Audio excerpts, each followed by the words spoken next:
നിങ്ങളുടെ സ്നേഹവും സപ്പോർട്ടും പ്രതീക്ഷിച്ചുകൊണ്ട് ഈ കഥ സമർപ്പിക്കുന്നു. അറക്കൽ ബീവി മെഗാ പാർട്ട്. രചന ഉമ്മു ഫർഹത്ത്. അവതരണം ഷാജഹാൻ ചളിക്കോട്. ആരും നിന്നെ പെണ്ണ് കാണാൻ വന്നാലും അറക്കൽ അമൻ്റെ പെണ്ണാണ് നീ. അതിലൊരു മാറ്റവുമില്ല. വെള്ളവസ്ത്രം ധരിച്ച് കയ്യിൽ തസ്ബീഹ് മാലയുമായി താടിയും മുടിയും എല്ലാം നിറച്ച് തലയിലൊരു തൊപ്പിയും ധരിച്ച് ഒരു ചെറുപുഞ്ചിരിയോടെ സംസാരിക്കുന്ന ഒരു സൂഫി വര്യനെ പോലെ ഒരാൾ. അയാൾ തൻ്റെ സ്വപ്നത്തിൽ വന്നു നിറയാൻ തുടങ്ങിയിട്ട് ഏകദേശം ഒരു വർഷം കഴിഞ്ഞിരിക്കുന്നു. അന്നു മുതൽ അയാൾ പറയുന്ന വാക്കുകൾ ഒന്നേയുള്ളൂ: അറക്കൽ അമൻ. അന്നു മുതൽ തൻ്റെ മനസ്സിൽ മുറച്ചു പോയിട്ടുണ്ട് ആ പേര്. ആരായിരിക്കും അറക്കൽ അമൻ? ഞാൻ വല്ല ബീവിയുമാണോ? അറക്കൽ ബീവി? ഏയ്, അങ്ങനെ വരാൻ വഴിയില്ലല്ലോ. സനോബിയ ചിന്തയിലാണ്ടു. ഇന്ന് തന്നെ കാണാൻ ഒരു കൂട്ടർ വരുന്നുണ്ടെന്ന് ഉപ്പ പറഞ്ഞിരുന്നു. ആ ചിന്തയിലാണ് ഇന്നലെ കിടക്കാൻ പോയത്. അതിൻ്റെ ആഫ്റ്റർ എഫക്റ്റ് പോലെ ഇന്നും ആ സ്വപ്നം തന്നെ തേടിയെത്തിയിരിക്കുന്നു. സ്വപ്നം കണ്ട് ആ പേര് തൻ്റെ ജീവിതത്തിലെ ഭാഗമായി മാറിയിരിക്കുന്നു. ആരാണെന്നറിയാത്ത, നാടേതെന്നറിയാത്ത, മുഖം പോലും കാണാത്ത ആ ഒരാളെ അവൾ പേരുകൊണ്ട് സ്നേഹിച്ചു പോയിരുന്നു. അത്രയും സുന്ദരമായിരുന്നു ആ സ്വപ്നത്തിലെ വരികൾ. ആ സൂഫി വര്യൻ പറയുമ്പോൾ അവളും അത് സത്യമായിരുന്നെങ്കിലെന്ന് ഒരു വേള ആഗ്രഹിച്ചു പോകാറുണ്ട്. ഉറക്കം മുറിഞ്ഞതിനാൽ അവൾ വേഗം എഴുന്നേറ്റു. ആ സ്വപ്നം മിഴിവോടെ ഇപ്പോഴും മനസ്സിലുണ്ട്. ചെറുചിരിയോടെ അവൾ പ്രഭാതകർമ്മങ്ങൾ ചെയ്തു. നിസ്കാരത്തിലേക്ക് നിന്നു. ഇവൾ സനോബിയ, സമദ് ഹാജിയുടെ പുന്നാരമകൾ. അവളുടെ ഉമ്മ ചെറുപ്പത്തിൽ അവളെ വിട്ടുപോയിരുന്നു. പിന്നെ അവൾ വളർന്നത് ഉപ്പാൻ്റെ തണലിലാണ്. ഉപ്പയുടെ കുടുംബവും ഉമ്മാൻ്റെ കുടുംബവും ഒന്നും കൂട്ടിനില്ലാത്ത ആ കാലത്ത് അവളെ അനാഥാലയത്തിലാക്കിക്കൊണ്ട് ഉപ്പ ജോലി തേടി വിദേശത്തേക്ക് പറന്നു. ലീവിന് വരുമ്പോൾ അവളെയും കൂടെ കൂട്ടും. പോകുമ്പോൾ വീണ്ടും അവൾ അനാഥാലയത്തിൽ തുടരും. എന്നും ഫോണിലൂടെ സമദ് അവളോട് സംസാരിക്കുമായിരുന്നു. അവർക്കന്നൊരു വീട് പോലും ഉണ്ടായിരുന്നില്ല. അങ്ങനെ കുറച്ച് വർഷം അയാൾ അവിടെ മണലാരണ്യത്തിൽ കഷ്ടപ്പെട്ടു. വീടും പറമ്പും വാങ്ങിക്കൊണ്ട് അയാൾ ഇവിടെ സമ്പാദിച്ചു കൂട്ടി തുടങ്ങി. അങ്ങനെ നാട്ടിൽ അറിയപ്പെടുന്ന ഒരു പ്രമാണിയായി സമദ് മാറി. പണമുണ്ടായതോടെ കുടുംബം അടുത്തുകൂടി തുടങ്ങി. എങ്കിലും അയാൾ കൂടുതൽ ആരെയും അടുപ്പിച്ചില്ല. മോൾ 10ാം ക്ലാസ് കഴിഞ്ഞതിൽ പിന്നെ അവളെ ഹോസ്റ്റലിൽ നിർത്തി പഠിപ്പിച്ചു. അങ്ങനെ അവൾക്ക് വയസ്സ് 19 കഴിഞ്ഞ് 20ലേക്ക് കടക്കുന്നു. അവളെ നിക്കാഹ് ചെയ്തിടണം എന്നൊരാഗ്രഹം അയാൾക്കുണ്ട്. അവൾക്ക് വേണ്ടി ജീവിച്ചു എന്നല്ലാതെ മറ്റൊരു വിവാഹത്തിനെക്കുറിച്ച് പോലും അയാൾ ചിന്തിക്കാത്തതിന് പിന്നിൽ വലിയൊരു കാരണമുണ്ട്. അത് നമുക്ക് വഴിയേ അറിയാം. കുഞ്ഞുമ്മ, ഇന്നെനിക്ക് ഇൻ്റർവ്യൂ ഉള്ളതാ. സമദാജിയുടെ PA സീറ്റിലേക്കാണ്. ഇതെനിക്ക് കിട്ടുമെന്ന് മനസ്സ് പറയുന്നു. കിട്ടൂല ഉമ്മി? ഷഹബാസ് റാബിയയോട് ചോദിച്ചു. സമദ് എന്ന് കേട്ടപ്പോൾ റാബിയക്കുള്ളിൽ ഒരു 21കാരൻ്റെ മുഖം തെളിഞ്ഞു വന്നു. അവരൊന്നു തലകുടഞ്ഞുകൊണ്ട് ഓർമ്മയിൽ നിന്നും ഓടിയൊളിക്കാൻ ശ്രമിച്ചു. ഉമ്മി, എന്താ ഒന്നും മിണ്ടാത്തത്? നിനക്കെന്തായാലും അത് കിട്ടും മോനെ. നീ കഴിവുള്ളവനാടാ. ഞാൻ പെട്ടെന്ന് എന്തോ ഓർത്തു നിന്നുപോയി. ഞാൻ വേഗം ഒരുങ്ങട്ടെ. ഉമ്മിക്ക് എന്തെങ്കിലും വിഷമമുണ്ടോ? മുഖം ആകെ വല്ലാതിരിക്കുന്നുണ്ടല്ലോ. ഒന്നുമില്ലടാ, നീ വേഗം വാ, ഞാൻ ചായ എടുത്ത് വെച്ചേക്കാം. അവന് മുഖം കൊടുക്കാതെ അവർ തിരിഞ്ഞടുക്കളയിലേക്ക് പോയി. ഷഹബാസും റാബിയയും ആരാണെന്ന് പരിചയപ്പെടേണ്ടേ? അറിയപ്പെടുന്ന വലിയ തറവാട്ടിലാണ് റാബിയ ജനിച്ചതെങ്കിലും ഇപ്പോൾ ജീവിക്കുന്നത് ഒരു ചെറിയ വാടക വീട്ടിലാണ്. ഉപ്പയും ഉമ്മയും മരണപ്പെട്ടപ്പോൾ, അല്ല, കൊല ചെയ്യപ്പെട്ടപ്പോൾ ഉമ്മയില്ലാത്ത കൊച്ചു ഷഹബാസിനെയും മുക്കത്ത് വെച്ച് അവിടെ നിന്ന് പ്രാണരക്ഷാർത്ഥം ഓടിപ്പോർന്നതാണ് അന്ന് 18കാരിയായ റാബിയ. അവളുടെ മരിച്ചുപോയ ജ്യേഷ്ഠത്തി റാഹലയുടെ മകനാണ് ഷഹബാസ്. അവന് റാബിയ കുഞ്ഞുമ്മയാണ്. ചിലപ്പോൾ ഉമ്മി എന്നും വിളിക്കും. പിന്നീട് അവർ രണ്ടുപേരും ഒരുപാട് സ്ഥലങ്ങളിൽ താമസിക്കേണ്ടി വന്നു. അതിസുന്ദരിയായിരുന്നു റാബിയ. അതിനാൽ തന്നെ പല സ്ഥലങ്ങളിലും കഴുകന്മാരെപ്പോലെ പലരും അവരെ വട്ടമിട്ട് പറന്നുകൊണ്ടിരുന്നു. പക്ഷേ എപ്പോഴും പടച്ചോൻ്റെ കാവൽ തേടിക്കൊണ്ടിരുന്ന റാബിയക്ക് തുണയായി ഓരോരുത്തരെത്തിപ്പെട്ടു. ഓരോ സ്ഥലങ്ങളിൽ നിന്നും പോന്നു ഇപ്പോൾ അവർ മലപ്പുറം ജില്ലയിൽ കൊണ്ടോട്ടിക്കടുത്താണ് താമസിക്കുന്നത്. ഇപ്പോൾ ഷഹബാസ് 24 വയസ്സുള്ള ഒരു ചെറുപ്പക്കാരനാണല്ലോ. അതുകൊണ്ട് തന്നെ ഇന്ന് റാബിയക്ക് നേരെ ആരുമൊന്ന് നോക്കാൻ പോലും ധൈര്യപ്പെടില്ല. അത്രയും ശക്തിയും ധൈര്യവുമുള്ള ചുള്ളൻ ചക്കനാണ് നമ്മുടെ നായകൻ. അവനിപ്പോൾ റാബിയ ഒരു വിവാഹം പോലും കഴിക്കാതെ ഒറ്റപ്പെട്ട് ജീവിക്കുന്നത് തനിക്ക് വേണ്ടിയാണല്ലോ എന്നൊരു ചിന്തയിൽ ഇനിയെങ്കിലും അവൻ്റെ ഉമ്മിക്കൊരു തുണ വേണമെന്ന് വല്ലാതെ ആഗ്രഹിക്കുന്നുമുണ്ട്. 5 വയസ്സുകാരനായ തന്നെയും കൊണ്ട് 18 വയസ്സ് മാത്രം തികഞ്ഞ ഒരു ചെറിയ പെൺകുട്ടി നടന്നു തീർത്ത കനൽ വീതികൾ ചെറുതായെങ്കിലും അവൻ്റെ മനസ്സിലുണ്ട്. പലപ്പോഴും പല അനാഥാലയങ്ങളിലായി വർഷങ്ങൾ കഴിഞ്ഞുപോയി. അവളുടെ ഭംഗിയിൽ മതിമറന്ന് ഓരോരുത്തരും കടന്നു വരുമ്പോൾ അവിടുന്ന് രക്ഷപ്പെട്ട് അടുത്ത സ്ഥലത്തേക്ക് തീർത്ഥാടന പക്ഷികളെപ്പോലെ പറന്നുകൊണ്ടിരുന്നു. ഏകദേശം 10 വർഷത്തോളമായി ഇവിടെ അങ്ങനെ ഒരു അനുഭവം ഇതുവരെയും ഉണ്ടാകാൻ താനും സമ്മതിച്ചിട്ടില്ല. +2 കഴിഞ്ഞ് ഒരു സ്പോൺസറുടെ സഹായത്തോടെ ഡിഗ്രിയും PGയും CAയും പഠിച്ചു. ഇപ്പോൾ ഒരു ജോലിക്കുള്ള തയ്യാറെടുപ്പിലാണ്. നാട്ടിലെ തന്നെ പ്രമാണിയായ സമദ് ഹാജിയുടെ കമ്പനിയിൽ നിന്നും പല പോസ്റ്റുകളിലേക്കും അപേക്ഷകൾ ക്ഷണിച്ചിട്ടുണ്ട്. അങ്ങനെ അവനും അതിലപേക്ഷിച്ചിരുന്നു. ഇന്നാണ് അതിൻ്റെ ഇൻ്റർവ്യൂ നടക്കുന്നത്. രാവിലെ 10 മണിക്കാണ് ഇൻ്റർവ്യൂ. ഷഹബാസ് വേഗം തന്നെ ബസ് സ്റ്റോപ്പിലേക്ക് നടന്നു. ആ 24-കാരൻ്റെ സ്വപ്നമാണ് ഒരു ബൈക്ക്. സ്വന്തം ജോലി ചെയ്ത് ഇനി എല്ലാം വാങ്ങണം.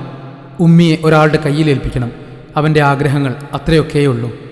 അവൻ സമയത്തിന് മുൻപ് തന്നെ സെൻ ഗ്രൂപ്പ് ഓഫ് കമ്പനിയുടെ മുറ്റത്തെത്തി. ആ മുറ്റത്തു നിന്നും തൻ്റെയും തൻ്റെ ഉമ്മിയുടെയും ജീവിതം മാറിമറിയാൻ പോകുന്നത് അപ്പോൾ അവൻ അറിഞ്ഞിരുന്നില്ല. ഏറെ പ്രതീക്ഷയോടെ അവൻ ആ ഓഫീസിനുള്ളിലേക്ക് കയറി. തൻ്റെ ഊഴമെത്തിയപ്പോൾ ഇൻ്റർവ്യൂ നടക്കുന്ന റൂമിലേക്ക് നടന്നു. തൻ്റെ മുന്നിൽ ചുറുചുറുക്കോടെ ഇരിക്കുന്ന ചെറുപ്പക്കാരൻ തങ്ങളുടെ ജീവിതത്തിലേക്ക് കടന്നു വരുമെന്ന് അപ്പോൾ സമദാജിയും അറിഞ്ഞിരുന്നില്ല. ഒറ്റനോട്ടത്തിൽ അയാൾക്കവനെ നന്നായി ഇഷ്ടമായി. ക്വാളിഫിക്കേഷനൊക്കെ പരിശോധിച്ചപ്പോൾ ആൾ ബ്രില്യൻ്റാണ്. ഇൻറ്റേൺഷിപ്പിൽ പോലും വലിയ ഗ്രേഡ് വാങ്ങിയിട്ടുണ്ട്. എല്ലാറ്റിനും റാങ്ക് ഹോൾഡറാണ്. അങ്ങനെ സമദാജിയുടെ PA ആയി ഷഹബാസ് നിയമിക്കപ്പെട്ടു. ഭാവിയിൽ PA മാത്രമല്ല, സമദാജിയുടെ എല്ലാമായി ഷഹബാസ് മാറുമെന്ന് പടച്ചോൻ കണക്ക് കൂട്ടിവെച്ചതിനാൽ ഈ കണ്ടുമുട്ടൽ അനിവാര്യമാണല്ലോ. അങ്ങനെ സന്തോഷത്തോടെ അവർ അന്നത്തേക്ക് പിരിഞ്ഞു. മോളുടെ പെണ്ണുകാണലുള്ളതിനാൽ സമദും ഓഫീസിൽ നിന്നും നേരത്തെ ഇറങ്ങി. പെണ്ണുകാണൽ ചടങ്ങിൽ ചെക്കൻ്റെ കൂടെ ഉമ്മയും ഉപ്പയുമാണ് വന്നിട്ടുള്ളത്. ചായ കൊടുത്തുകൊണ്ട് സനു മാറി നിന്നു. കുട്ടികൾക്ക് എന്തെങ്കിലും സംസാരിക്കാനുണ്ടാവുമെന്ന് ചെക്കൻ്റെ ഉപ്പ പറഞ്ഞപ്പോൾ അവൾ മെല്ലെ മുറ്റത്തേക്കിറങ്ങി. കൂടെ അവനും. എന്താണ് വിശേഷം? തൻ്റെ പേരും വിവരങ്ങളും ഉപ്പ പറഞ്ഞിരുന്നു. എനിക്ക് ഈ പെണ്ണിനെ നന്നായി ഇഷ്ടപ്പെട്ടു. തനിക്കെന്നെ ഇഷ്ടമായോ? ഷഫീഖ് ചോദിച്ചു. നിങ്ങളുടെ പേരിൽ വേറെ എന്തെങ്കിലും കൂട്ടിച്ചേർക്കലുകളുണ്ടോ ഷഫീഖ് എന്നല്ലാതെ? നിങ്ങളുടെ വീട്ടുപേരെന്താണ്? അവൻ ചോദിച്ചതിന് മറുപടി പറയാതെ വേറെന്തോ ചോദിച്ച ആ പെണ്ണിനെ അവനൊന്ന് തുറിച്ചു നോക്കി. എൻ്റെ മുഴുവൻ പേര് മുഹമ്മദ് ഷഫീഖ് എന്നാണ്. വീട്ടുപേര് വട്ടക്കണ്ടി. എന്തേ അങ്ങനെ ചോദിക്കാൻ കാരണം? പിന്നെ ഞാൻ ചോദിച്ചതിന് താൻ മറുപടി തന്നില്ല. ഒന്നുമില്ല, വെറുതെ ചോദിച്ചതാ. എനിക്ക് ഇഷ്ടക്കേടൊന്നുമില്ല. ഉപ്പാക്ക് സമ്മതമാണെങ്കിൽ എനിക്കും സമ്മതമാണ്. അവൾ അങ്ങനെ പറഞ്ഞെങ്കിലും അറക്കൽ അമൻ എന്ന പേര് അവളുടെ മനസ്സിൽ മുഴങ്ങിക്കൊണ്ടിരുന്നു. എന്താവും ഇങ്ങനെ ഒരു സ്വപ്നത്തിന് പിന്നിലെ കാരണം? ഇന്ന് പെണ്ണു കാണാൻ വരുന്നവന് അങ്ങനെ എന്തെങ്കിലും ബന്ധവും ഉണ്ടാവുമെന്ന് കരുതി. പക്ഷേ പേരും നാടും എല്ലാം വ്യത്യസ്തമാണല്ലോ. അവൻ അകത്തേക്ക് പോയി കഴിഞ്ഞിട്ടും സനൂബിയ ആ വാഗമരച്ചോട്ടിൽ തൻ്റെ സ്വപ്നത്തിൻ്റെ പിന്നിലെ രഹസ്യമെന്തായിരിക്കും എന്നൊരു ചിന്തയിലായിരുന്നു. സനുവിൻ്റെ സമ്മതം കിട്ടിയതുകൊണ്ട് നിക്കാഹിൻ്റെ ദിവസം കുറിച്ചാണ് ഷഫീഖും മാതാപിതാക്കളും തിരിച്ചുപോയത്. അവർക്ക് അവളെ നന്നായി ബോധിച്ചിട്ടുണ്ട്. അവൻ അവർക്ക് ഒറ്റ മോനാണ്. പിന്നെ സമദാജിയുടെ അളവറ്റ സ്വത്തിലേക്ക് കൂടിയാണ് അവരുടെ കണ്ണ്. അവരോട് സമ്മതം പറഞ്ഞെങ്കിലും സനുവിനൊരു സന്തോഷം തോന്നിയിരുന്നില്ല. ആ സ്വപ്നം അവളുടെ മനസ്സിലേക്ക് ഇങ്ങനെ ഇടയ്ക്കിടെ തികട്ടി വന്നുകൊണ്ടിരുന്നു. എന്തുകൊണ്ടാണ് താൻ ഇങ്ങനെ സ്വപ്നം കാണുന്നത്? എന്താണ് അതിൻ്റെ അർത്ഥം എന്നൊന്നും അവൾക്ക് എത്ര ആലോചിച്ചിട്ടും പിടികിട്ടുന്നില്ല. അന്ന് രാത്രി ഉറങ്ങാൻ കിടക്കുമ്പോഴും അവളുടെ ചിന്തയിൽ ആ സ്വപ്നത്തെക്കുറിച്ച് തന്നെയായിരുന്നു. മനോഹരമായ സ്റ്റേജിൽ എല്ലാവരുടെയും മുൻപിൽ അവളുടെ നിക്കാഹ് നടക്കുന്നു. അത് കഴിഞ്ഞ് മഹർ അണിയിക്കാൻ അവളെയും കൊണ്ട് തോഴിമാർ സ്റ്റേജിലേക്ക് ആനയിക്കുന്നുണ്ട്. മഹർ അണിയിക്കുമ്പോൾ അവൾ അവൻ്റെ മുഖത്തേക്കൊന്ന് ഒളിഞ്ഞു നോക്കി. സുന്ദരനായ മറ്റൊരു യുവാവ്. പെട്ടെന്ന് അവൾ ഉറക്കം ഞെട്ടി എഴുന്നേറ്റു. ഏകദേശം പുലർച്ചെ 4 മണി കഴിഞ്ഞിട്ടുണ്ട്. ഇന്നിതാ പുതിയൊരു സ്വപ്നം കണ്ടിരിക്കുന്നു. നിക്കാഹ് കഴിഞ്ഞിരുന്നതായിട്ട്. പക്ഷേ വരൻ ഷഫീഖല്ല, മറ്റൊരാൾ. അതായിരിക്കുമോ ഇനി അറക്കല്ലമൻ? തൻ്റെ നിശ്ചയിച്ച കല്യാണം മുടങ്ങിപ്പോകുമോ? എന്തായിരിക്കും എന്ന് കണ്ടതിൻ്റെ അർത്ഥം? അവളുടെ ചിന്തകൾ ചൂടുപിടിച്ചപ്പോൾ ഉറക്കം എങ്ങോ പോയി മറഞ്ഞു. സനുവിന് ഇന്ന് വീണ്ടും ഹോസ്റ്റലിലേക്ക് മടങ്ങണം. അവൾ ദേവഗിരി കോളേജിൽ ഡിഗ്രി ഫസ്റ്റ് ഇയറിന് പഠിക്കുകയാണ്. വീട്ടിൽ ഒറ്റപ്പെട്ടപ്പോൾ സമദ് തന്നെയാണ് അവളെ ഹോസ്റ്റലിലാക്കിയത്. വേഗം എണീറ്റ് അവളുടെ തിരക്കുകളിലേക്ക് ഇറങ്ങി. അവളുള്ള ദിവസം മാത്രമേ സമദും വീട്ടിലേക്ക് വരാറുള്ളൂ. അല്ലെങ്കിൽ ഓഫീസിൽ അയാൾക്കൊരു ഫ്ലാറ്റുണ്ട്, അവിടെ തന്നെയാണ് താമസിക്കാറ്. ഒന്നിച്ച് കൂടുതൽ താമസിച്ചില്ലെങ്കിലും ഉപ്പയും മോളും വല്ലാത്തൊരു ബോണ്ടാണ്. വീട്ടിൽ ജോലിക്കാരികളൊന്നുമില്ല. ആവശ്യമുള്ളപ്പോൾ മാത്രം വിളിക്കും. അല്ലെങ്കിൽ സനു തന്നെ എല്ലാം ചെയ്യും. അവൾ വീട്ടിലുള്ള ദിവസം അവൾ തന്നെ ഭക്ഷണം പാകം ചെയ്യും, വീട് വൃത്തിയാക്കും. കൂടെ സമദും കൂടും. അവൾ ആഴ്ചയിൽ വെള്ളിയാഴ്ച ദിവസം വീട്ടിലേക്ക് വരും. പിന്നെ തിങ്കളാഴ്ച വീണ്ടും തിരിച്ചു പോകും. അതുകൊണ്ട് തന്നെ വീടത്ര പെട്ടെന്ന് വൃത്തികേടാവാറില്ല. അവൾ വേഗം മുട്ടക്കറിയും ഇടിയപ്പവും ഉണ്ടാക്കി വെച്ചു. സമദിൻ്റെ ഫേവറേറ്റ് ഫുഡാണ്. വീട് പെട്ടെന്ന് ക്ലീൻ ചെയ്തു. ഡ്രസ്സൊക്കെ വാഷിംഗ് മെഷീനിൽ അലക്കാനിട്ടുകൊണ്ട് കുളിക്കാൻ കയറി. 6 മണിയായപ്പോൾ സമദ് അടുക്കളയിലേക്കൊന്ന് എത്തി നോക്കി. അവിടെ ലൈറ്റ് ഓഫാണ്. ഇന്നെന്താ പെണ്ണ് എഴുന്നേറ്റില്ലേ? അയാൾ ചിന്തിച്ചുകൊണ്ട് വേഗം മുകളിലേക്ക് കയറി. അവളെ വിളിച്ചുകൊണ്ട് ഡോറിൽ മുട്ടി. വിളിച്ചാൽ അപ്പോൾ തന്നെ ഉണരുന്ന അവൾ വിളി കേൾക്കാത്തതിനാൽ അയാൾ ഡോർ ഹാൻഡിൽ പിടിച്ചു തുറന്നു നോക്കി. ഡോർ ലോക്കല്ല. ബാത്റൂമിൽ നിന്നും വെള്ളം വീഴുന്ന ശബ്ദം കേൾക്കുന്നുണ്ട്. അയാൾ ചെറുപുഞ്ചിരിയോടെ വേഗം വാതിലടച്ചുകൊണ്ട് തിരിച്ചിറങ്ങി. കുളിച്ചിറങ്ങി അവൾ കോളേജിലേക്ക് പോകാനുള്ള ഒരുക്കത്തിലാണ്. ഇന്ന് നേരത്തെ ഉണർന്നതുകൊണ്ട് 7 മണിയാവുന്നതേയുള്ളൂ. ഫുൾ ലെങ്ത്തുള്ള സിമ്പിൾ ഫ്രോക്കാണ് അവളുടെ സ്ഥിരവേഷം. ചെറിയൊരു നിക്കാബ് കൂടെ ധരിക്കും. അതവളുടെ ഇഷ്ടവേഷമാണ്. ചെറുപ്പം മുതൽ യത്തീംഖാനയിൽ വളർന്നതിനാൽ അങ്ങനെ ഒരു വസ്ത്രം അവളുടെ അലങ്കാരമാണ്. ചായ കുടിക്കാൻ ടേബിളിലേക്കിരുന്നപ്പോൾ സമൽ ചോദിച്ചു, ഇന്ന് നീ നേരത്തെ ഉണർന്നോ സനു? ഞാൻ അടുക്കളയിൽ വന്ന് നോക്കിയപ്പോൾ ലൈറ്റ് കാണാതെ നിന്റെ റൂമിലേക്ക് വന്നു നോക്കി. അപ്പോൾ നീ കുളിക്കുകയായിരുന്നു. ഇന്ന് നേരത്തെ ചായ ആക്കിയല്ലോ. നിനക്ക് എന്നെ കൂടി വിളിച്ചുകൂടായിരുന്നോ? അപ്പോൾ അവളുടെ മനസ്സിലേക്ക് രാവിലത്തെ സ്വപ്നം കടന്നു വന്നു. അതെന്തായാലും ഉപ്പയോട് തുറന്നു പറയാൻ കഴിയില്ലല്ലോ. അവളൊന്ന് പതിയെ ചിരിച്ചു. ഇന്ന് നേരത്തെ ഉണർന്നുപോയി ഉപ്പ. പിന്നെ ഉറക്കം വന്നില്ല. അങ്ങനെ വേഗം പണികളൊക്കെ തീർത്തു. ഉപ്പ കൂടാൻ മാത്രം പണികളൊന്നും ഇവിടെ ഇല്ലല്ലോ. ഇന്ന് പിന്നെ എനിക്ക് ഫൗസിയുടെ വീട്ടിലൊന്ന് പോകണം. അതുകൊണ്ട് നേരത്തെ ഇറങ്ങാമെന്ന് വെച്ചു. അവളുടെ കൂട്ടുകാരിയാണ് ഫൗസിയ. +2 മുതലുള്ള കൂട്ടുകെട്ടാണ്. അവിടെ അടുത്ത് തന്നെയാണ് ഫൗസിയയുടെ വീടും. എന്നാൽ പിന്നെ നീ വേഗം പോകാൻ നോക്കിക്കോ. എനിക്കിന്ന് പുതിയ PA വരുന്ന ദിവസമാണ്. അവനെ ഒന്ന് റെഡിയാക്കണം. നല്ല മിടുക്കനാണ്. എന്തോ ഒരു പ്രേരണയിൽ സനു ചോദിച്ചു, അവൻ്റെ പേരെന്താ ഉപ്പ? ഷഹബാസ്. ഷഹബാസിന് കൂടെ എന്തോ ഒന്നുകൂടി ഉണ്ടെന്ന് തോന്നുന്നു. അതെനിക്ക് ഓർമ്മ കിട്ടുന്നില്ല. അയാൾ പുഞ്ചിരിച്ചുകൊണ്ട് എഴുന്നേറ്റു. അവൻ്റെ പേര് അമൻ എന്നായിരിക്കുമെന്നവൾ കരുതിയിരുന്ന പോലെ സനൂബിയക്ക് നിരാശയായി. അവൾക്കത് ആരാണെന്നറിയാൻ വല്ലാത്തൊരു കൊതി തോന്നി. ഇതുവരെ സ്വപ്നത്തിൽ അവൻ്റെ പേര് മാത്രമേ കേട്ടിട്ടുള്ളൂ. ഇന്നവനെ കണ്ടല്ലോ. ഇപ്പോൾ ആ മുഖം ഓർമ്മയിലില്ലെങ്കിലും നല്ല ചുറുചുറുക്കുള്ള സുന്ദരമായ മുഖമാണ്. ആ ഓർമ്മകളിൽ അവളുടെ ചൊടികൾ ഒന്ന് വിരിഞ്ഞു. ഫൗസിയയുടെ കൂടെ കോളേജിലേക്ക് നടക്കുമ്പോൾ കോളേജിൻ്റെ ഗ്രൗണ്ടിലിരുന്ന് കുറച്ച് ചെക്കന്മാർ കൂകി വിളിച്ചു, അറക്കൽ ബീവി. പെട്ടെന്ന് ആ പേര് കേട്ടപ്പോൾ സനൂബിയ ഒന്ന് നിന്നുപോയി. കുറച്ച് സെക്കൻഡുകൾക്ക് ശേഷം തല കുടഞ്ഞുകൊണ്ട് അവൾ മുന്നോട്ട് നടന്നു. പിന്നെ നിന്റെ പെണ്ണ് കാണൽ എങ്ങനെയുണ്ടായിരുന്നു സനു? അത് ചോദിക്കാൻ വിട്ടുപോയി. നീ അറക്കലവനെ തേച്ചോ? പോടി. ഞാൻ അവനെ തേക്കാൻ? അവനെ ഞാൻ കണ്ടിട്ടുണ്ടോ? അവനെ ഞാൻ പ്രേമിച്ചിട്ടുണ്ടോ? എന്നാലും നിനക്ക് അവനെ ഇഷ്ടമായിരുന്നില്ലേ? ആ പേരിനോട് നിനക്കൊരു മുഹബത്തില്ലേ? സത്യം പറ. അങ്ങനെയൊന്നുമില്ല. നേരത്തെ ആ ചെക്കന്മാർ കളിയാക്കിയത് നിന്റെ ഒറ്റ ഒരാളുടെ പണിയാണ്. അത് നിന്നെ അവർ ശല്യപ്പെടുത്തിയപ്പോൾ ഞാൻ പറഞ്ഞതല്ലേ. എന്തായാലും അതവിടെ ഏറ്റല്ലോ. പിന്നെ അവരുടെ ശല്യം ഉണ്ടായില്ലല്ലോ. അതുകൊണ്ട് മാത്രം നിന്നെ ഞാൻ വെറുതെ വിട്ടു. നിന്റെ ഷെഫീഖ് എങ്ങനെയുണ്ട്? കൊള്ളാമോ? നിനക്കിഷ്ടമായോ? ഇഷ്ടമായി. പക്ഷേ അത് നടക്കില്ല എന്നെൻ്റെ മനസ്സ് പറയുന്നു. അതെന്താ അങ്ങനൊരു വർത്താനം?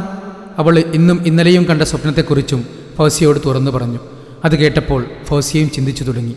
ഇവളുടെ സ്വപ്നത്തിന് എന്തെങ്കിലും അർത്ഥമുണ്ടോ പഠിച്ചോനെ? ഇവളുടെ ഓരോ വട്ടുകളാണെന്നാണ് ഇതുവരെ കരുതിയിരുന്നത്. ഇതങ്ങനെയല്ലല്ലോ ഇപ്പോൾ കാര്യങ്ങളുടെ കിടപ്പ്. ഒന്നും മിണ്ടാതെ ചിന്തയിലാണ്ട് നിൽക്കുന്ന ഫൗസിയയെ ഒന്ന് തോണ്ടിക്കൊണ്ട് സനു ചോദിച്ചു, ഇപ്പോൾ എൻ്റെ സ്വപ്നത്തെക്കുറിച്ച് നിനക്കെന്ത് തോന്നുന്നു? നീ പറഞ്ഞത് ശരിയാ. ഞാൻ നിന്റെ ഓരോ വട്ടുകളാണെന്നാണ് ഇതുവരെ കരുതിയിട്ടുള്ളൂ. ഇപ്പോൾ കാര്യത്തോടെടുക്കുമ്പോൾ എല്ലാം മാറി മറിയുന്നുണ്ടല്ലോ. എന്തായാലും വരുന്നിടത്ത് വെച്ച് കാണാം. നീ വാ. സനൂബിയയും ഫൗസിയയും ചിന്തകളെ പറത്തിവിട്ടുകൊണ്ട് കോളേജിലേക്ക് കയറി. ഷഹബാസ് രാവിലെ തന്നെ ഓഫീസിൽ ജോയിൻ ചെയ്തു. സമദ് അവിടെ എത്തുന്നതിന് മുമ്പ് തന്നെ അവൻ എത്തിയിരുന്നു. അവിടെയുള്ള സെക്യൂരിറ്റിയോട് പോലും നല്ല രീതിയിൽ പെരുമാറുന്നവനോട് കുറഞ്ഞ സമയം കൊണ്ട് തന്നെ അയാൾക്ക് വല്ലാത്തൊരു മതിപ്പ് തോന്നി. ഒരു മകനോടെന്ന പോലെ വാത്സല്യം തോന്നുന്നുണ്ട്. ഓഫീസ് കാര്യങ്ങൾ പെട്ടെന്ന് തന്നെ ഗ്രഹിച്ച് എല്ലാം നല്ല രീതിയിൽ ഒരു ദിവസം കൊണ്ട് തന്നെ അവൻ പഠിച്ചെടുത്തു. മറ്റുള്ള സ്റ്റാഫുകൾക്കൊക്കെ നല്ലൊരു സഹപ്രവർത്തകനായി. അവിടെ അല്ലെങ്കിലും വലിയ കർശന നിലപാടുകൾ ഒന്നും ഉണ്ടായിരുന്നില്ല. എല്ലാവരോടും നല്ല നിലയിൽ പ്രവർത്തിക്കുന്ന ഒരാളാണ് സമദ്. അതുകൊണ്ട് തന്നെ ആർക്കും പരസ്പരം പകയും ദേഷ്യവും മത്സരബുദ്ധിയും ഒന്നും ഉണ്ടായിരുന്നില്ല. അതായിരുന്നു അയാളുടെ വിജയവും. ഷഹബാസ്, എൻ്റെ മോളുടെ നിക്കാഹ് നിശ്ചയിച്ചിട്ടുണ്ട്. അടുത്ത മാസം 4-ാം തീയതിയാണ്. നീ എനിക്ക് PA മാത്രമല്ല കേട്ടോ. എനിക്കും മോൾക്കും വേറെ ആരുമില്ല. ഞങ്ങളെ എല്ലാത്തിനും സപ്പോർട്ട് ചെയ്യാൻ നീ ഉണ്ടാകില്ലേ? തീർച്ചയായും സാർ, ഞാൻ കൂടെ ഉണ്ടാകും. സാറിനെ കണ്ടാൽ അത്ര വലിയ മകളുള്ളതായി തോന്നിയില്ലല്ലോ. സാർ വളരെ യങ്മാനാണല്ലോ. അത് കേട്ട് അയാൾ പുഞ്ചിരിച്ചു. സാറിൻ്റെ വൈഫ്? എൻ്റെ മോളുടെ ഉമ്മ മരിച്ചുപോയി. അത് പറയുമ്പോൾ അയാളുടെ മുഖത്ത് ചെറിയൊരു വിഷമം നിഴലിച്ചു. സോറി സാർ, ഞാനൊന്നും അറിയില്ലല്ലോ. അങ്ങനെ ചോദിച്ചതാണ്. അതൊന്നും കുഴപ്പമില്ല. അയാൾ പുഞ്ചിരിച്ചു. മറ്റൊരാൾക്ക് പോലും അറിയാത്ത ആ രഹസ്യം അയാളുടെ ഉള്ളിൽ നിന്നും വീർപ്പ് മുട്ടിക്കൊണ്ടിരുന്നു. ആ രഹസ്യം തന്നെ തൻ്റെയും തൻ്റെ മുന്നിലിരിക്കുന്ന ഷഹബാസിൻ്റെയും ജീവിതം മാറ്റിമറിക്കുമെന്ന് അയാൾ അപ്പോൾ കരുതിയതേയില്ല. സ്റ്റാഫ് റൂമിൽ നിന്നും ഇറങ്ങി ക്യാൻറ്റീനിലേക്ക് നടക്കുമ്പോൾ റിജാസ് കലപില കൂട്ടിക്കൊണ്ട് മുന്നിൽ നടക്കുന്ന 2 പെൺകുട്ടികളെ ശ്രദ്ധിച്ചു. ഒരാൾ സാദാ ചുരിദാറാണ് ധരിച്ചിട്ടുള്ളത്. മറ്റേയാൾ ഒരു നിക്കാബിയും. എന്തോ ആ നിക്കാബിട്ട പെണ്ണിനോട് അവനൊരു വല്ലാത്ത ആകർഷണം തോന്നി. ഇതൊന്നും അറിയാതെ അവർ രണ്ടും നല്ല കഥ പറച്ചിൽ തുടർന്നുകൊണ്ട് നടക്കുകയാണ്. അത് വേറെ ആരുമല്ല, നമ്മുടെ കഥാനായിക സനുവും അവളുടെ ഉറ്റമിത്രം ഫൗസിയുമാണ്. അവർ രണ്ടും ചായയും പരിപ്പോടയും ഓർഡർ ചെയ്ത് കാത്തിരിക്കുമ്പോൾ അടുത്ത മേശയിൽ തന്നെ അവരെയും നോക്കിക്കൊണ്ട് റിജാസും ഇരുന്നു. ചായ മുന്നിലെത്തിയപ്പോൾ കുടിക്കാൻ വേണ്ടി സനു അവളുടെ നിക്കാബ് ഉയർത്തി. അവളെ തന്നെ നോക്കി നിന്ന റിജാസിൻ്റെ കണ്ണുകൾ ഒന്ന് വിടർന്നു. നല്ല മൊഞ്ചത്തി പെൺകുട്ടി. കൂടെയുള്ള പെൺകുട്ടിയും സുന്ദരി തന്നെയാണ്. പക്ഷേ ഇവൾക്കെന്തോ ഒരു പ്രത്യേകതയുണ്ട്. ചിരിക്കുമ്പോൾ തെളിയുന്ന നുണക്കുഴിയും തുടുത്ത റോസ് നിറത്തിലുള്ള കവിളുകളും എല്ലാമുള്ള ഒരു കൊച്ചു സുന്ദരി. റിജാസിൻ്റെ ഉള്ളിലെ കോഴി ഉണർന്നു. അവൻ വീണ്ടും അവളെ നോക്കി വെള്ളമിറക്കി. അവൻ അവിടെ കോളേജിൽ കെമിസ്ട്രി ഡിപ്പാർട്ട്മെൻറ്റിൽ താൽക്കാലികമായി വന്ന ട്യൂട്ടറാണ്. കല്യാണം കഴിച്ചിട്ടില്ല. വീട്ടിൽ കല്യാണം നോക്കുന്നുണ്ട്. സനുവിനെ കണ്ടപ്പോൾ അവളെ ഒന്ന് ആലോചിച്ചാലോ എന്നവൻ കരുതി. അവൻ ചായയും എടുത്ത് അവരുടെ ടേബിളിലേക്ക് വന്നിരുന്നു. പെട്ടെന്നുള്ള അവൻ്റെ നീക്കത്തിൽ സനുവിന് എന്തോ ഒരു വിമിഷ്ടം തോന്നി. അവൾ വേഗം തന്നെ തൻ്റെ നിക്കാബ് താഴ്ത്തി. എന്താ തൻ്റെ പേര്? സനുവിനെ നോക്കിക്കൊണ്ട് അവൻ ചോദിച്ചു. ചോദിച്ചത് സനുവിനോടാണെങ്കിലും ഉത്തരം പറഞ്ഞത് ഫൗസിയാണ്. അവളുടെ പേര് സനോബിയ. ഏത് ഡിപ്പാർട്ട്മെൻറ്റിലാണ് നിങ്ങൾ പഠിക്കുന്നത്? ഞങ്ങൾ പഠിക്കുന്നത് മാത്സ് ഡിപ്പാർട്ട്മെൻറ്റിലാണ് സാർ. ഈ കുട്ടി എന്താ സംസാരിക്കാത്തത്? ഞാൻ അവളോട് ചോദിച്ചതിനും കൂടി താനാണല്ലോ മറുപടി പറയുന്നത്. അത് അവൾക്ക് നല്ല സുഖമില്ല സാർ, അതാണ് മിണ്ടാത്തത്. ഫൗസിയെ തട്ടിവിട്ടു. എന്നിട്ട് നേരത്തെ ഇവൾ തന്നോട് നല്ല സംസാരമായിരുന്നല്ലോ. ഞാൻ നിങ്ങളുടെ പിന്നാലെ തന്നെ ഉണ്ടായിരുന്നു. അത് കേട്ട് ഫൗസി ഒന്ന് ചമ്മി. സാറിനിപ്പോൾ എന്താ വേണ്ടത്? സനു കുറച്ച് ഇഷ്ടക്കേടോടെ അവനോട് ചോദിച്ചു. എനിക്ക് തന്നെ നല്ല ഇഷ്ടമായി. എന്നെ കല്യാണം കഴിക്കാൻ താല്പര്യമുണ്ട്. ഞാൻ തൻ്റെ വീട്ടിലേക്ക് എൻ്റെ വീട്ടുകാരെ വിടട്ടെ? അവൻ നേരെ കാര്യം പറഞ്ഞു. അത് കേട്ട് ഫൗസിയും സനുവും ഒന്ന് ഞെട്ടി. സോറി സാർ, ഇവളുടെ കല്യാണ നിശ്ചയം കഴിഞ്ഞതാണ്. അടുത്ത മാസം 4-ാം തീയതി ഇവളുടെ നിക്കാഹാണ്. അതിന് ഞാൻ തന്നോടൊന്നും ചോദിച്ചിട്ടില്ലല്ലോ. ഇവൾ പറയട്ടെ. അവൾ പറഞ്ഞാലും ഞാൻ പറഞ്ഞാലും അതൊരുപോലെയല്ലേ സാർ? എൻ്റെ കല്യാണം ഉറപ്പിച്ചതാണ്. അവൾ പറഞ്ഞത് 100% സത്യവുമാണ്. സനു പറഞ്ഞത് കേട്ടപ്പോൾ റിജാസിനാകെ നിരാശയും ദേഷ്യവും തോന്നി. അവളെ ഒറ്റ നോട്ടത്തിൽ അവന് നന്നായി ഇഷ്ടപ്പെട്ടിരുന്നു. അവൻ ഇതുവരെയും ഒരുപാട് പെൺകുട്ടികളെ പെണ്ണ് കാണാൻ പോയിട്ടുണ്ട്. പക്ഷേ ആരെയും അങ്ങോട്ട് പിടിച്ചിട്ടില്ല. ആദ്യമായി കണ്ട് ഇഷ്ടപ്പെട്ടപ്പോൾ ഇങ്ങനെയും ആയിപ്പോയല്ലോ. അവൻ പെട്ടെന്ന് ദേഷ്യത്തോടെ എഴുന്നേറ്റ് പോയി. ബെൽ മുഴങ്ങിയപ്പോൾ സനു ഫൗസിയും കൂടി അവിടെ നിന്ന് എഴുന്നേറ്റു. അവർക്ക് രണ്ടുപേർക്കും ചിരി പൊട്ടുന്നുണ്ടായിരുന്നു. അവർ പരസ്പരം നോക്കിക്കൊണ്ട് പൊട്ടിച്ചിരിച്ചു. ക്ലാസ്സിലേക്ക് നടക്കുന്നതിനിടയിൽ ഫൗസി ചോദിച്ചു. അല്ലടി സനു, ഈ മൊഞ്ചന്മാരെല്ലാവരും എന്താ നിന്റെ പിന്നാലെ തന്നെയാണല്ലോ? ആർക്കും എന്നെ അങ്ങ് കണ്ണു പിടിക്കുന്നില്ലല്ലോ. പോടി, നിന്റെ കണ്ണിൽ പിടിച്ചവരെ നിനക്ക് പിടിക്കാഞ്ഞിട്ടല്ലേ? ഫൗസിയുടെ മാമൻ്റെ മോനു വേണ്ടി അവൾക്ക് കല്യാണം ആലോചിച്ചിരുന്നു. അവൻ അവളെ ഒരുപാട് ഇഷ്ടമാണ്. പക്ഷേ ഫൗസി അമ്പിനും വില്ലിനും അടുക്കുന്നില്ല. സത്യത്തിൽ അവൾക്കും ഇഷ്ടക്കുറവൊന്നുമില്ല. പക്ഷേ വേഗം കല്യാണം കഴിക്കുന്നതിനോട് അവൾക്കൊട്ടും താല്പര്യമില്ല. അവനാണെങ്കിൽ പഠിക്കുന്നതിനോടും താല്പര്യമില്ലാത്ത ആളാണ്. അതുകൊണ്ട് അവൾക്ക് സമ്മതിക്കാനൊരു മടി. അത് വിട്. ഞാനത് പറയാൻ കാരണം നിനക്ക് സ്വപ്നത്തിലൊരുത്തൻ, കല്യാണം കഴിക്കാൻ മറ്റൊരുത്തൻ, കോളേജിൽ വരിവരിയായി വേറെയും. എന്താ അല്ലേ? ഇതൊന്നും ശരിയല്ലട്ടോ. സ്വപ്നത്തെക്കുറിച്ച് പറഞ്ഞപ്പോൾ സനുവിൻ്റെ മനസ്സിലൊരു മുഖം തെളിഞ്ഞു വന്നു. അവൾ ചിരിയോടെ ഒരു താളത്തിൽ പറഞ്ഞുകൊണ്ട് മുന്നിൽ നടക്കുന്ന ഫൗസിയുടെ തലക്കൊന്ന് കിഴുക്കി. കളിച്ച് ചിരിച്ച് തോളിൽ കൈയിട്ട് കൊണ്ടുവരുന്ന സമദിനെയും ഷഹബാസിനെയും കണ്ട് ഓഫീസിലുള്ള മറ്റു സ്റ്റാഫുകൾക്ക് അത്ഭുതം തോന്നി. കാരണം പൊതുവെ ശാന്ത സ്വഭാവക്കാരനാണെങ്കിലും ആരോടും വലിയ അടുപ്പം കാണിക്കാത്ത ആളാണ് സമദ്. ദിവസങ്ങൾ കൊണ്ട് തന്നെ ഷഹബാസ് അയാളുടെ പ്രീതി മുഴുവൻ പിടിച്ചുപറ്റിയിരുന്നു. ഉപ്പയും ഉമ്മയും കൂടെയില്ലാത്ത അവനും തൻ്റെ മോളെപ്പോലെയുള്ള ഒരു ദുഃഖപുത്രനാണ് എന്ന് മനസ്സിലായപ്പോൾ അയാൾക്ക് അവനോട് പ്രത്യേകമൊരു വാത്സല്യം തോന്നി. ഒരു ഉപ്പയുടെ വാത്സല്യം അവന് കൊടുക്കാൻ അയാൾ തയ്യാറായിരുന്നു. നമുക്കൊരു സ്ഥലം വരെ പോകാണ്ട് ഷഹബാസ്, നീ ഡ്രൈവറോടൊന്ന് റെഡിയാവാൻ പറയൂ. അതെന്തിനാണ് സാർ? ഞാനുള്ളപ്പോൾ മറ്റൊരു ഡ്രൈവർ? ഞാൻ ഡ്രൈവ് ചെയ്താൽ പോരെ?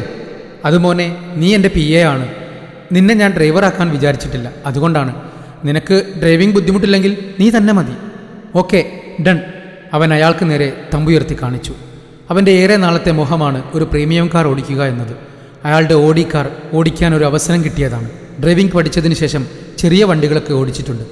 അങ്ങനെ അവൻ ബിസ്മി ചൊല്ലിക്കൊണ്ട് ഡ്രൈവിംഗ് സീറ്റിലേക്ക് കയറി. അവനൊരു സൂപ്പർ ഡ്രൈവറായിരുന്നു.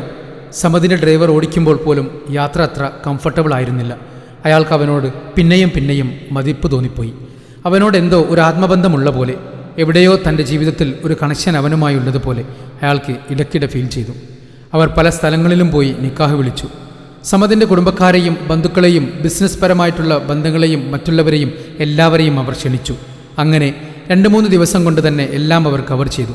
ഇനി ഒരു ഇവൻറ്റ് മാനേജ്മെൻറ്റിന് കിട്ടണം. ഫുഡും മറ്റു കാര്യങ്ങളും അവരെയും ഏൽപ്പിച്ചാൽ ആ ടെൻഷനും തീർന്നു. പിന്നെ മോൾക്ക് നിക്കാഹിനിടാനുള്ള ഡ്രസ്സും ഓർണമെൻറ്റ്സും എടുക്കണം. അതിന് ഇനിയും സമയമുണ്ടല്ലോ. സമദ് സമാധാനിച്ചു. സാധാരണ സനുവിനെ ഫോൺ വിളിക്കുന്ന നേരത്ത് സമദ് പറഞ്ഞു, സനുമോളെ, പിന്നെ ഈ വെള്ളിയാഴ്ച എനിക്കൊരു ബിസിനസ് ടൂർ ഉണ്ട്. അപ്പോൾ നീ വീട്ടിലേക്ക് വന്നാൽ ആരും ഉണ്ടാവില്ലല്ലോ. നീ എന്തു ചെയ്യും? ഞാൻ ഇവിടെ തന്നെ നിൽക്കാം ഉപ്പ. ഇവിടെ റൂമിൽ ആരും ഉണ്ടാകില്ല എന്നേ ഉള്ളൂ. സമദിൻ്റെയും മോളുടെയും സംസാരം ശ്രദ്ധിച്ച ഷഹബാസ് ചോദിച്ചു, സാറിൻ്റെ കൂടെ ഞാനും കൂടി വരേണ്ടി വരില്ലേ? അപ്പോൾ എൻ്റെ കുഞ്ഞുമ്മയും ഒറ്റക്കാവും. കുഞ്ഞുമാനെ നിങ്ങളെ വീട്ടിലേക്ക് വിട്ടാലോ? അത് നല്ലൊരു ഐഡിയ ആണല്ലോ. മോളെ നീ കേട്ടോ, ഷഹബാസിൻ്റെ കുഞ്ഞുമ്മയും നീയും കൂടി നമ്മുടെ വീട്ടിൽ വന്നു നിന്നോ? അത് മതിയോ? ഏതോ ഒരു പ്രേരണയിൽ ഷഹബാസിനെ കുറിച്ച് അറിയുക എന്ന ലക്ഷ്യത്തോടെ അവൾ പറഞ്ഞു. ഞാൻ അവരുടെ വീട്ടിലേക്ക് പോയിക്കൊള്ളാം ഉപ്പാ. അതായിരുന്നു ഷഹബാസിനും ഇഷ്ടം. പക്ഷേ തൻ്റെ മുതലാളിയുടെ മകൾ ഇത്രയും സിമ്പിളാണെന്നവൻ അറിയില്ലല്ലോ. അങ്ങനെ ആ പ്രശ്നം വേഗം തന്നെ പരിഹരിക്കപ്പെട്ടു. സമദിനും ഷഹബാസിനും സനുവിനും ഒരുപോലെ സമാധാനം തോന്നി. തനിക്കെന്തിനാ അവനെക്കുറിച്ച് അറിയാനുള്ള ത്വര വന്നതെന്ന് സനു ആലോചിച്ചു. അവൻ അറക്കൽ എന്ന പേരുമായി എന്തെങ്കിലും ബന്ധമുണ്ടെന്നറിയണം. അതാണ് ലക്ഷ്യം. കാരണം പുതിയ സ്വപ്നങ്ങൾ ഓരോ ദിവസവും അവളെ തേടിയെത്തുന്നുണ്ട്. മനസ്സിൽ അവനാണ് അറക്കൽ അവൻ എന്നൊരു തോന്നൽ. അതറിയണമല്ലോ. അങ്ങകലെ അറക്കൽ തറവാട്ടിൽ തൻ്റെ നഷ്ടപ്പെട്ടു പോയ മകനെ ഓർത്ത് ഒരു പിതൃഹൃദയം വല്ലാതെ നോവുന്നുണ്ടായിരുന്നു. അവർ തമ്മിൽ കണ്ടുമുട്ടാൻ ദിവസങ്ങൾ അടുത്തതറിയാതെ അയാൾ വീണ്ടും വീണ്ടും മകന് വേണ്ടി പടച്ചോനിൽ തേടിക്കൊണ്ടേയിരുന്നു. സനുവിന് വേഗത്തിൽ വെള്ളിയാഴ്ച ആയെങ്കിൽ എന്ന് ആഗ്രഹം തോന്നി. 2 ആഴ്ച പരിചയമുള്ള ഒരാളുടെ വീട്ടിൽ നിൽക്കാൻ പോകാൻ മാത്രം എന്ത് ആത്മബന്ധമാണ് അവരോട് തനിക്കെന്ന് അവൾക്ക് ഇടയ്ക്കിടെ ചിന്ത വരുന്നുണ്ടെങ്കിലും അങ്ങോട്ട് പോകാൻ തന്നെ അവൾ ഉറപ്പിച്ചു.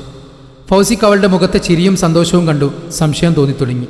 മെസ്സിലേക്ക് നടക്കുമ്പോൾ അവൾ സനുവിൻ്റെ കയ്യിൽ പിടിച്ചുകൊണ്ട് ചോദിച്ചു, നിനക്ക് എൻ്റെ വീട്ടിലേക്ക് പോന്നാൽ പോരെ?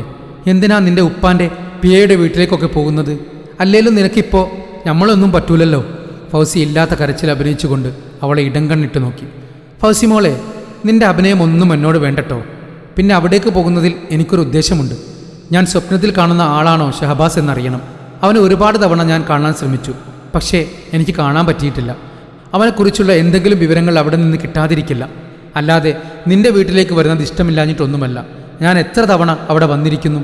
പോടി, നീ എന്നോട് മിണ്ടണ്ട. അവളുടെ ഒരു സ്വപ്നസുന്ദരൻ, അവനോട് പോകാൻ പറ. എന്നിട്ട് നിന്റെ ഷെഫീഖിനെയും കെട്ടി സുഖമായി ജീവിക്കടി. എനിക്ക് ഷെഫീഖിനെ വേണ്ട, എനിക്ക് അറക്കല്ലാമന്നെ മാത്രം മതി. അത്രയ്ക്കും ഞാൻ അടിമപ്പെട്ടു പോയടി. അവളുടെ മറുപടി കേട്ട് പിണങ്ങിയതുപോലെ മുന്നിൽ പോകുന്ന ഫൗസിയുടെ തോളിൽ കൈയിട്ട് സനു ചേർത്ത് പിടിച്ചുകൊണ്ട് വേഗം മെസ്സിനുള്ളിലേക്ക് നടന്നു. അവരുടെ ചുണ്ടിൽ ചെറുപുഞ്ചിരി കളിയാടുന്നുണ്ടായിരുന്നു. കുഞ്ഞുമ്മ, വെള്ളിയാഴ്ച എനിക്ക് സാറിൻ്റെ കൂടെ ബിസിനസ് ടൂറുണ്ട്. 2 ദിവസം കഴിഞ്ഞിട്ടേ ഞാൻ വരുള്ളൂ. അതുവരെ കുഞ്ഞമ്മക്ക് കൂട്ടിന് സാറിൻ്റെ മോള് വരും. അവൾക്കും വീട്ടിൽ ആരുമില്ല. അവൾക്ക് ആരുമില്ലാഞ്ഞിട്ട് എന്ത് ചെയ്യുമെന്ന് വിളിച്ചന്വേഷിച്ചപ്പോൾ ഞാൻ പറഞ്ഞതാ കുഞ്ഞുമാനോട് അങ്ങോട്ട് പോകാൻ പറയാമെന്ന്. പക്ഷേ ഓള് പറഞ്ഞ് ഇങ്ങോട്ട് വരാമെന്ന്. ഒരു ജാടയും ഇല്ലാത്ത പെണ്ണാണെന്ന് തോന്നുന്നു. ആഹാ, സമസാറിൻ്റെ മോളാണോ? അവൾ വരട്ടെ, ഞങ്ങൾക്ക് 2 പേർക്കും ഇവിടെ അടിച്ചു പൊളിക്കാലോ, റാബിയ ചിരിയോടെ പറഞ്ഞു. ആ നടക്കട്ടെ നടക്കട്ടെ, ചിരിച്ചുകൊണ്ട് ഷഹബാസ് റൂമിലേക്ക് കയറിപ്പോയി. എന്തോ അപ്പോൾ അവൻ്റെ മനസ്സിലേക്ക് 2 സുറുമക്കണ്ണുകൾ ഓടിയെത്തി. വ്യാഴാഴ്ച തന്നെ അവൻ എല്ലാം പാക്ക് ചെയ്തു വെച്ചു. ആദ്യമായിട്ടല്ലേ ഒരു ബിസിനസ് ടൂറിന് പോകുന്നത്? അതിൻ്റെതായ എല്ലാ ക്യൂരിയോസിറ്റിയും അവനുണ്ടായിരുന്നു. അവൻ ഇതുവരെ വിദേശത്ത് പോയിട്ടില്ല. അവൻ്റെ ഒരു സ്വപ്നം കൂടിയാണത്. വെള്ളിയാഴ്ച രാവിലെ 10 മണിക്കാണ് ഫ്ലൈറ്റ്. സാധാരണ വെള്ളിയാഴ്ച ഇങ്ങനെ പോക്കുണ്ടാകാറില്ല. മോളുടെ സൗകര്യമനുസരിച്ച് അയാൾ വർക്കിംഗ് ഡേയ്സ് ആണ് തിരഞ്ഞെടുക്കുന്നത്. മോളോട് ഫോണിൽ യാത്ര പറഞ്ഞുകൊണ്ട് സമതും കുഞ്ഞുമാനെ കെട്ടിപ്പിടിച്ച് യാത്ര പറഞ്ഞു ഷഹബാസും യാത്രക്കൊരുങ്ങി. അവർ വീട്ടിൽ നിന്നും 8 മണിക്ക് തന്നെ ഇറങ്ങി. ബോഡി പാസും മറ്റു നിയമ നടപടികളും എല്ലാം കഴിഞ്ഞ് അവർ കൃത്യം 9:45 തന്നെ ഫ്ലൈറ്റിലേക്ക് കയറി. വിമാനയാത്ര ആദ്യമായിട്ടായതിനാൽ ഷഹബാസ് ഒട്ടൊരു അത്ഭുതത്തോടെയാണ് എല്ലാം നോക്കിക്കണ്ടത്. ദുബായിലേക്കാണ് യാത്ര. ഏകദേശം ഉച്ചയ്ക്ക് 2:30 ആയപ്പോഴേക്ക് അവർ അവിടെ എത്തി. അവിടെ എത്തിയ ഉടനെ സ്വീകരിക്കാനുള്ള ആളുകളെയും സൗകര്യങ്ങളെയും കണ്ട് ഷഹബാസിന് വീണ്ടും അത്ഭുതം കൂറി. അവർ റെഡിയാക്കി കൊടുത്ത സിമ്മിൽ നിന്നും അവൻ റാബിയെ വിളിച്ച് കാര്യങ്ങൾ പറഞ്ഞു. അവർക്കും ഒരുപാട് സന്തോഷമായി. വൈകുന്നേരം 5 മണിയായപ്പോൾ ഫൗസിയും സനുവും നാട്ടിലെത്തി. ഉപ്പ അയച്ചു കൊടുത്ത ലൊക്കേഷൻ വെച്ച് അവൾ ഷഹബാസിൻ്റെ വീട്ടിലെത്തി. അവൾ വരുമെന്ന് പറഞ്ഞതുകൊണ്ട് വൈകുന്നേരത്തെ ചായയുടെ കടിയൊക്കെ ഉണ്ടാക്കി വെച്ച് റാബിയ സിറ്റൗട്ടിൽ തന്നെ അവളെയും കാത്തിരിക്കുന്നുണ്ടായിരുന്നു. അവൾ ഓട്ടോക്കാരനെ പറഞ്ഞയച്ച് വീട്ടിലേക്ക് നടന്നെടുത്തു. ഒരു കൊച്ചു വീട്, കാണാൻ നല്ല ഐശ്വര്യമുണ്ട്. മുറ്റത്തു നിറയെ ചെടികൾ, പലതരം പൂക്കൾ വിരിഞ്ഞു നിൽക്കുന്നുണ്ട്.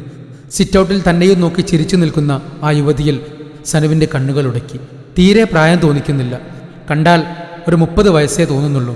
നല്ല ഭംഗിയുള്ള മുഖം, നല്ല ചിരി. സനുവിനവരെ നന്നായി ഇഷ്ടപ്പെട്ടു. ഒരു നിമിഷം അവൾ തൻ്റെ ഉപ്പയെയും ആ ഇത്തയെയും ചേർത്ത് വെച്ച് നോക്കി. അവൾക്കവർ പെർഫെക്റ്റ് മാച്ചാവുമെന്ന് തോന്നി. അസ്സലാമു അലൈക്കും. നിക്കാബ് ഉയർത്തിക്കൊണ്ട് സനു റാബിയെ നോക്കി സലാം പറഞ്ഞു ചിരിച്ചുകൊണ്ട് കൈനീട്ടി. അവളുടെ കൈ പിടിച്ചുകൊണ്ട് റാബിയയും സലാം മടക്കി. മോള് വാ, അകത്തേക്കിരിക്കാം. യാത്ര സുഖമായിരുന്നോ? സുഖമായിരുന്നു കുഞ്ഞമ്മ. അങ്ങനെ വിളിച്ചപ്പോൾ റാബിയ അത്ഭുതത്തോടെ അവളെ ഒന്ന് നോക്കി. അവൾക്ക് പെട്ടെന്ന് അങ്ങനെ വിളിക്കാനാണ് തോന്നിയത്. ഞാനങ്ങനെ വിളിക്കുന്നതിൽ കുഴപ്പമില്ലല്ലോ. ഷഹബാസിക്ക് വിളിക്കുന്നത് പോലെ വിളിച്ചതാ, ഒരു കുഴപ്പവുമില്ല. നീ അങ്ങനെ വിളിച്ചപ്പോൾ എനിക്കൊരു അത്ഭുതം തോന്നി, അത്രേയുള്ളൂ. ഒരുപാട് നേരത്തെ യാത്ര കഴിഞ്ഞ് വരികയല്ലേ, വേഗം തന്നെ ഫ്രഷായി വാ, അപ്പോഴേക്കും ഞാൻ ചായ എടുക്കാം. ഓക്കെ കുഞ്ഞുമ്മ. റാബിയയുടെ കവളിൽ നുള്ളിക്കൊണ്ട് സനു കൊഞ്ചിച്ചു. നീ ചായയുടെ മുറിയിൽ കയറിക്കോ. ഷഹബാസിൻ്റെ മുറി തുറന്നു കൊടുത്തുകൊണ്ട് റാബിയ പറഞ്ഞു. സനുവിനും അത് തന്നെയായിരുന്നു വേണ്ടിയിരുന്നത്. അവൾ വലതുകാൽ വെച്ചുകൊണ്ട് അകത്തേക്ക് കയറി. ബെഡിൽ ബാഗ് വെച്ചുകൊണ്ട് ചുറ്റുമൊന്ന് വീക്ഷിച്ചു. നല്ല അടക്കവും ഒതുക്കവുമുള്ള റൂമാണ്. എല്ലാ സാധനങ്ങളും അതിൻ്റെതായ സ്ഥലത്ത് വെച്ചിരിക്കുന്നു. ചെറുതാണെങ്കിലും നല്ല വൃത്തിയുള്ള റൂമാണ്.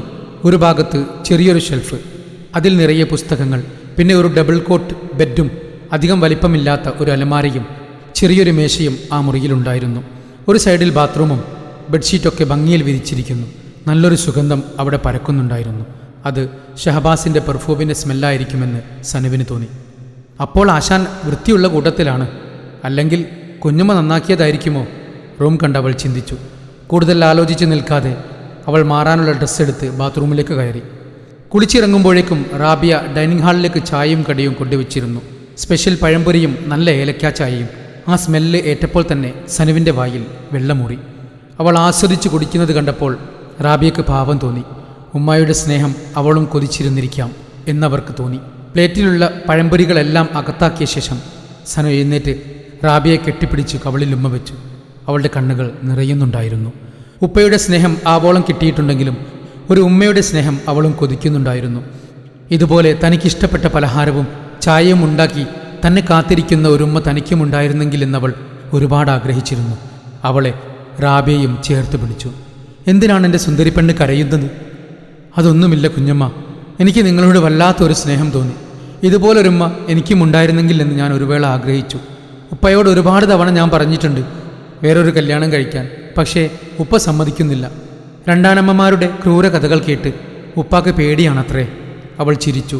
ആ വാക്കുകളിൽ അവൾക്ക് അവളുടെ ഉപ്പയോടുള്ള സ്നേഹം വ്യക്തമാക്കുന്നുണ്ടായിരുന്നു. നിനക്കെന്തിനാ ഇനി വേറൊരുമ്മ?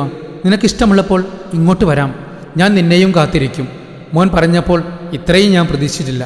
സമതാജിയുടെ മകൾക്ക് ഒരു ജാടയുമില്ല എന്നവൻ പറഞ്ഞപ്പോൾ ഇത്രയും സിമ്പിളാണ് നീയെന്ന് ഞാൻ ഒട്ടും കരുതിയില്ല. റാബിയ തിരിച്ചും അവൾക്ക് നെറ്റിയിലൊരു ഉമ്മ നൽകി. ചിരിയും കളിയുമായി അവർ നേരം കളഞ്ഞു. പല കഥകളും അവർ പരസ്പരം പറഞ്ഞുകൊണ്ടിരുന്നു. ഷഹബാസിനെക്കുറിച്ചും അവരുടെ വീടിനെക്കുറിച്ചും എല്ലാം പറഞ്ഞിട്ടും സനുവിന് അറക്കൽ തറവാടുമായി ഷഹബാസിനുള്ള ബന്ധം എവിടെയും കണ്ടെത്താനായില്ല. അതവൾക്ക് ചെറിയൊരു നിരാശ നൽകിയെങ്കിലും അവൾ റാബിയയുടെ സ്നേഹച്ചൂടിലേക്ക് പതുങ്ങിക്കൂടി. ഈ സ്നേഹം എന്നും ലഭിച്ചെങ്കിലെന്ന് അവൾ ഒരുപാട് ആഗ്രഹിച്ചു പോയി. പക്ഷേ പടച്ചോൻ തീരുമാനിച്ചത് മാറ്റാൻ ആർക്കും കഴിയില്ലല്ലോ. രാത്രി സമദ് സനുവിനെ വീഡിയോ കോൾ ചെയ്തു. സനു ഇവിടുത്തെ കാര്യങ്ങൾ വാതോരാതെ പറയുന്നുണ്ട്. അവളുടെ സംസാരം റാബിയും സമദിൻ്റെ അടുത്തുനിന്ന് ഷഹബാസും ചെറുചിരിയോടെ കേട്ടുനിന്നു. ഭക്ഷണശേഷം സനുവിന് കിടക്കാൻ റാബിയ ഷഹബാസിൻ്റെ റൂമിൽ തന്നെ എല്ലാം സെറ്റാക്കി കൊടുത്തു. പക്ഷേ കുറച്ചു നേരം അവളുടെ ബെഡിൽ കിടന്നെങ്കിലും അവൾക്ക് തീരെ ഉറക്കം വന്നില്ല.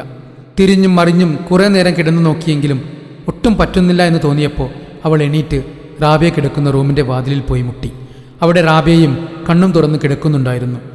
വാതിലിൽ മുട്ട് കേട്ടപ്പോൾ അവർ ഞെട്ടിപ്പിടിഞ്ഞെഴുന്നേറ്റ് വാതിൽ തുറന്നു. എന്താ, എന്തു പറ്റി മോളെ? നിനക്ക് ഉറക്കം വന്നില്ലേ? അത് ഞാൻ ഇന്ന് കുഞ്ഞുമ്മാൻ്റെ കൂടെ ഇവിടെ കിടക്കട്ടെ. അതിനെന്താ, കിടക്കാലോ. എന്നാ മോള് വാ. റാബിയ അവളെയും കൂട്ടി വാതിലടച്ചുകൊണ്ട് കട്ടിലേക്ക് കിടന്നു. വേഗം ഉറങ്ങിക്കോട്ടോ. റാബിയ ഒട്ടൊരു വാത്സല്യത്തോടെ അവളുടെ താടിയിൽ കൊഞ്ചിച്ചുകൊണ്ട് പറഞ്ഞു. റാബിയയോട് ചേർന്ന് കിടക്കുമ്പോൾ താൻ ഒരു കൊച്ചു കുഞ്ഞായോ എന്ന് വരെ ഈ നിമിഷം സനുവിന് തോന്നിപ്പോയി. അങ്ങനെ സങ്കടം ഉള്ളിൽ തിങ്ങി നിറഞ്ഞപ്പോൾ അവൾ നിശബ്ദമായി തേങ്ങിക്കരഞ്ഞുകൊണ്ടിരുന്നു. കുറച്ചു സമയം ഒന്നും മിണ്ടാതെ കിടന്നപ്പോൾ തൻ്റെ ഡ്രസ്സിലേക്ക് നനവ് പടരുന്നത് പോലെ റാബിയക്ക് തോന്നി. അപ്പോഴാണ് സനു കരയുന്നത് റാബിയ അറിഞ്ഞത്. അവൾ കരയുന്നത് എന്തിനായിരിക്കുമെന്ന് ഊഹിച്ചുകൊണ്ടവർ അവളെ ഒന്നുകൂടി തൻ്റെ ശരീരത്തിലേക്ക് അടുപ്പിച്ചു. മുടിയിഴകളിൽ തലോടിക്കൊടുത്തു. റാബിയയുടെ മാറിൽ പറ്റിച്ചേർന്ന് അങ്ങനെ കിടന്നുകൊണ്ട് അവൾ ഉറക്കത്തിലേക്ക് വഴുതി വീണു. അവളെ ചേർത്ത് പിടിച്ചുകൊണ്ട് റാബിയയും. അന്നും ആ നിദ്രയിൽ സ്ഥിരം കാണുന്ന സ്വപ്നം അവളെ തേടിയെത്തി.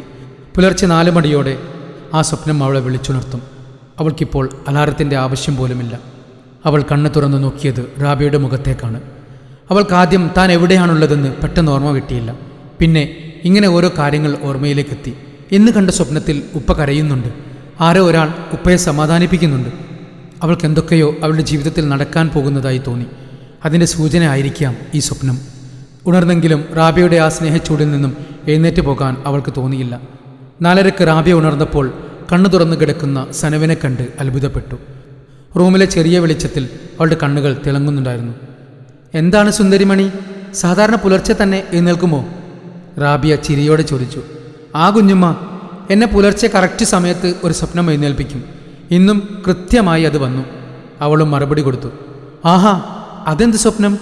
ഞാനും കൂടി അറിയട്ടെ നീ കാണുന്ന സ്വപ്നത്തെക്കുറിച്ച്. പറയ്. കട്ടിലിൽ നിന്ന് എഴുന്നേറ്റിരുന്നു കൊണ്ട് റാബിയ ആരാഞ്ഞു. എൻ്റെ കല്യാണം നിശ്ചയിച്ചിട്ടുണ്ടല്ലോ, അത് മുടങ്ങുന്നതായിട്ടാണ് ഇന്ന് ഞാൻ സ്വപ്നം കണ്ടത്. ഉപ്പ കരയുന്നതായിട്ട്.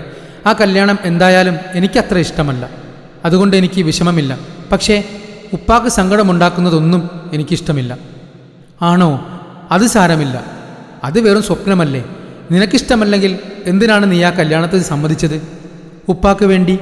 ഉപ്പ കണ്ടെത്തി തരുന്ന ഒരാളെ കല്യാണം കഴിച്ചോളാം എന്ന് ഞാൻ ഉപ്പാക്ക് വാക്ക് കൊടുത്തിട്ടുണ്ട്.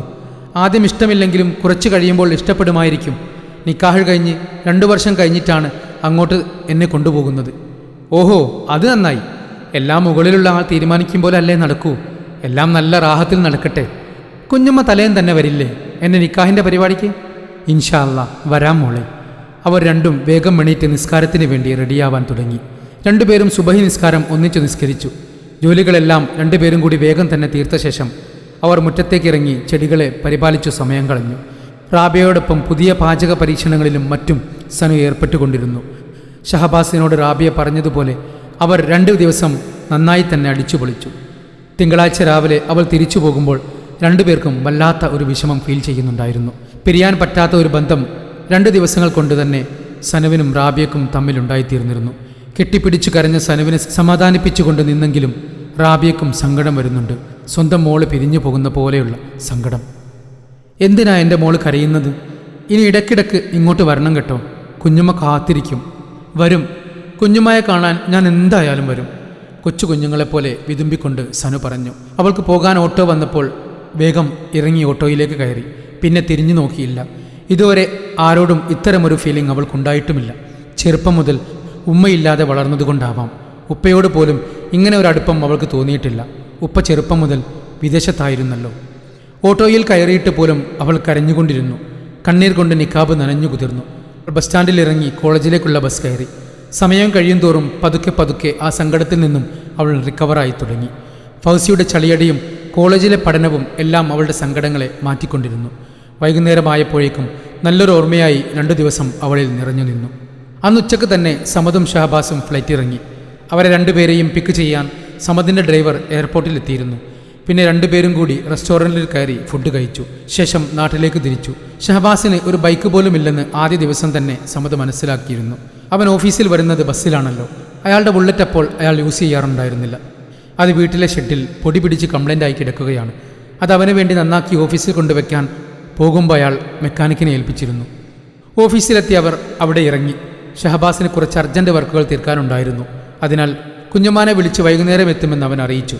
വൈകുന്നേരം പോകുമ്പോൾ അവൻ്റെ കയ്യിലേക്ക് സമദ് ബുള്ളറ്റിൻ്റെ ചാവി വെച്ച് കൊടുത്തു. ഇതെന്താണ് സാർ? ഇതെൻ്റെ ബൈക്കിൻ്റെ ചാവിയാണ്. നിനക്ക് ബസ്സിൽ കയറി കറക്റ്റ് സമയത്ത് എത്താൻ ചിലപ്പോൾ സാധിക്കില്ല. അതുകൊണ്ട് നീ സ്വന്തമായി ഒരു ബൈക്ക് വാങ്ങുന്നത് വരെ ഇത് നീ ഉപയോഗിക്കണം. എൻ്റെ പഴയ ബൈക്ക് ആയതുകൊണ്ട് നിനക്ക് കുറച്ചിലൊന്നും തോന്നരുത്. അതാരും ഉപയോഗിക്കാതെ വീട്ടിൽ മൂലയിൽ കിടക്കുകയായിരുന്നു. നിനക്ക് ഉപകാരപ്പെടുമെങ്കിൽ അത് നല്ലൊരു കാര്യമല്ലേ മോനെ? അത് സാർ, എനിക്ക് അത് ഉപയോഗിക്കുന്നതിൽ കുറച്ചിലൊന്നുമില്ല. പക്ഷേ ഇത് വേറെ ആരും ഉപയോഗിക്കാതെ കിടക്കുകയാണെങ്കിൽ ഇതിൻ്റെ കാശ് ഞാൻ സാറിന് തരാം. സാർ ഇത് എനിക്ക് വിറ്റാൽ മതി. അതിനെക്കുറിച്ച് ഞാൻ ആലോചിക്കാം ഷാ. അത് നിൻ്റെ സാലറിയിൽ നിന്നും ഞാൻ പിടിച്ചോളാം, പോരെ? അവന് സന്തോഷമായി. അവൻ്റെ ആ പ്രവർത്തനത്തോടുകൂടി അവനോടുള്ള ഇഷ്ടം സമദിൻ്റെ ഉള്ളിൽ ഒന്നുകൂടി വർദ്ധിച്ചു. ബിസ്മി ചൊല്ലിക്കൊണ്ടവൻ ആ വാഹനത്തിലേക്ക് കയറി. അവൻ വരുന്നതും കാത്ത് സിറ്റൗട്ടിൽ തന്നെ ഇരുന്ന റാബിയയുടെ മുന്നിലേക്ക് ഒരു ഹീറോ സ്റ്റൈലിൽ ഷഹബാസ് ബുള്ളറ്റ് കൊണ്ടു നിർത്തി. ഒത്ത തടിയും അതിനൊത്ത ശരീരവും ഭംഗിയുള്ള മുഖവും ആവശ്യത്തിനുള്ള നീളവും ചുവപ്പിൽ വെളുപ്പ് കലർന്ന നിറവും പുഞ്ചിരിക്കുമ്പോൾ കാണുന്ന കൊന്ത്രപ്പല്ലും അവൻ്റെ മനോഹാരിതയെ എടുത്തു കാണിക്കുന്നുണ്ട്. കൂടെ ബുള്ളറ്റും കൂടിയായപ്പോൾ അവനെ ഒരു നായകനെ പോലെ തോന്നിച്ചു. അവൻ്റെ ആ വരവ് കണ്ടപ്പോൾ റാബിയ മുറ്റത്തേക്കിറങ്ങി അത്ഭുതത്തോടെ അവനെ നോക്കി. നന്നാക്കിയപ്പോൾ ബുള്ളറ്റ് പുതുപുത്തൻ ഫീൽ കൊടുക്കുന്നുണ്ടായിരുന്നു. ഇതെവിടുന്നാ മോനെ ഈ വണ്ടി? ഇത് ഞാൻ വാങ്ങിയതാണുമ്മി. നീ ചുമ്മാ കളി പറയാതെ കാര്യം പറച്ചക്ക. റാബിയയുടെ തോളിൽ കൈയിട്ടുകൊണ്ട് അകത്തേക്ക് കയറുമ്പോൾ അവനെല്ലാം വിവരിച്ചു കൊടുത്തു. അതുകൂടി കേട്ടപ്പോൾ റാബിയക്കുള്ളിൽ ആ ഉപ്പയും മോളും കുറച്ചുകൂടി തിളങ്ങി നിന്നു. അപ്പോൾ അകത്ത് റാബിയയുടെ ഫോണിലേക്ക് സനുവിൻ്റെ കോൾ വന്നു തുടങ്ങിയിരുന്നു. അവരകത്തേക്ക് കയറിയപ്പോഴേക്കും മൊബൈൽ റിങ് നിന്നുപോയിരുന്നു. അതിനാൽ റാബിയ അത് അത്ര ശ്രദ്ധിച്ചില്ല. ഷഹബാസിന് മറ്റു പലഹാരങ്ങളെക്കാൾ ഇഷ്ടം കൂടുതൽ ഇലയടയാണ്. അതുകൊണ്ട് അവൻ വരുന്നതിന് മുമ്പ് തന്നെ അത് റാബിയ ഉണ്ടാക്കി വെച്ചിരുന്നു. അവൻ കുളിക്കാൻ കയറിയതുകൊണ്ട് അവൾ വേഗം ചായ അടുപ്പത്തേക്ക് വെച്ചു. അപ്പോഴാണ് നേരത്തെ അടിഞ്ഞു തീർന്ന ഫോൺ വീണ്ടും ശബ്ദിച്ചു തുടങ്ങിയത്. ഫോൺ എടുത്തു നോക്കിയപ്പോൾ സനുവാണ്. അപ്പോൾ അവരുടെ ചുണ്ടിൽ ഒരു പുഞ്ചിരി വിരിഞ്ഞു. എന്താണ് എൻ്റെ സുന്ദരിപ്പെണ്ണ് ഇപ്പോൾ വിളിച്ചത്? രാവിലെ അവിടെ എത്തിയിട്ട് വിളിച്ചില്ലല്ലോ. ഇങ്ങോട്ട് വിളിക്കുമെന്ന് കരുതി കുറേ കാത്തിരുന്നു. എവിടെ? ഇപ്പോൾ തന്നെ രണ്ടാമത്തെ പ്രാവശ്യമാണ് ഞാൻ അങ്ങോട്ട് വിളിക്കുന്നത്. മോൻ വന്നപ്പോൾ നമ്മളെ മറന്നു അല്ലേ കുഞ്ഞുമ്മ?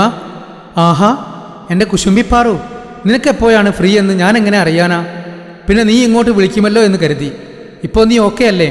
ഉഷാറല്ലേ? അതെ, ഉഷാറാണ്. രാവിലെ പിന്നെ വിളിക്കാൻ ഒരു മൂഡില്ലായിരുന്നു. പിന്നെ കുഞ്ഞുമ്മാൻ്റെ പൊന്നുമോൻ എവിടെ പോയി? എനിക്ക് അങ്ങോട്ട് തന്നെ വരാൻ തോന്നുന്നു കുഞ്ഞുമ്മ. പക്ഷേ ഷഹബാസിക്ക് അവിടെ ഉണ്ടാകുമ്പോൾ എനിക്ക് ആ സ്വാതന്ത്ര്യം കിട്ടില്ല. അവൻ കുളിക്കുക. ഇപ്പോൾ വന്നു കയറിയതേയുള്ളൂ. അവനെവിടെ ഉണ്ടെങ്കിലും നിനക്ക് വരാലോ, അതിനെന്താ?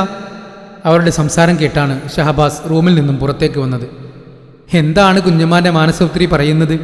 അവൻ്റെ ശബ്ദം കേട്ടപ്പോൾ തന്നെ റാബിയക്ക് മറുപടി കൊടുക്കാൻ നിൽക്കാതെ അവൾ വേഗം ഫോൺ കട്ടാക്കി കളഞ്ഞു. അതറിഞ്ഞതും ഷഹബാസും റാബിയയും പരസ്പരം നോക്കി ചിരിച്ചു. പിന്നെ റാബിയയും ഷഹബാസും കൂടി ഇലയടയും ചായയും കഴിച്ചുകൊണ്ട് സംസാരം തുടർന്നു. സനുവിനെക്കുറിച്ചും സനുവിൻ്റെ നിക്കാഹിനെക്കുറിച്ചും അവരുടെ സംസാരത്തിൽ വന്നപ്പോൾ റാബിയ പറഞ്ഞു, പെണ്ണെന്നോട് നിക്കാഹിൻ്റെ തലേന്ന് തന്നെ ചെല്ലാൻ പറഞ്ഞിട്ടുണ്ട്. അതിനെന്താ, നമുക്ക് പോകാമല്ലോ. എനിക്ക് എന്തായാലും പോകണമല്ലോ. എൻ്റെ ബോസിൻ്റെ വീട്ടിലല്ലേ. അപ്പോൾ ഞാൻ കുഞ്ഞുമാനെയും കൊണ്ടുപോകാം, പോരെ? നീ പറഞ്ഞതുപോലെ അതൊരു പാവം കൊച്ചാടാ. ഉമ്മയില്ലാതെ വളർന്നതുകൊണ്ടാണ് എന്നോട് അവൾക്ക് വല്ലാത്തൊരു ഫീലിങ്സ് വന്നതെന്ന് തോന്നുന്നു. എനിക്ക് തിരിച്ചും വല്ലാത്തൊരു സ്നേഹം തോന്നി. ശരിയാ കുഞ്ഞുമ്മ, ഞാൻ അവളെ നേരിട്ട് കണ്ടിട്ടില്ലെങ്കിലും സാറുടെ വാക്കുകളിൽ നിന്നും അവർ തമ്മിലുള്ള സംസാരത്തിൽ നിന്നും ഞാൻ അവളെ നന്നായി മനസ്സിലാക്കിയിട്ടുണ്ട്. അവളുടെ നിക്കാഹ് തന്നെ സാർക്ക് വേണ്ടിയാ. അതിന് മറ്റൊരു കണ്ടീഷൻ കൂടി അവൾ വെച്ചിട്ടുണ്ട് പോൽ. അതെന്ത് കണ്ടീഷൻ?